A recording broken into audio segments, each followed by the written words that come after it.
আপনি আমার ধাক্কা মারলেন কেন? আমি আপনাকে ধাক্কা দিয়েছি? ধাক্কা তো দিলেন আপনি। এই গ্রামে তো কখনো দেখি নাই। আমি ঢাকা থেকে এসেছি। এই গ্রামে কি? এই গ্রামে আমার শ্বশুর বাড়ি। শ্বশুর বাড়ি? তার মানে আপনি এলাকার জামাই? হ্যাঁ। কাকা বাড়ির জামাই। আপনার বোন নাম কি? আমার ওয়াইফের নাম হচ্ছে টুনি। কোন টুনি?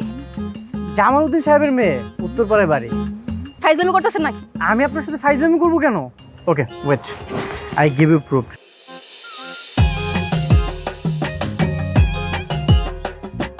উত্তরপাড়াটা ঠিক কোন দিকে? আমি না চিনতে পারছি না, আপনি কি আমাকে একটু নিয়ে যাবেন? আপনি হলো এই রাস্তা বরাবর সোজা 1 ঘন্টা হাঁট। ডাইন সাইডে একটা মসজিদ আছে, ওই মসজিদের পাশে ওগো বাড়ি। তোমরা আবার ছোটবেলায় আমাকে বিয়ে শাদী দিয়ে দিয়েছিলে নাকি? অবশ্যই বিয়ে দিয়েছিল। তোমার কিছু না মনে থাকতে পারে, ওনাদের সব কিছুই মনে আছে। আসসালামু আলাইকুম আব্বাজান। আসসালামু আলাইকুম আম্মাজান।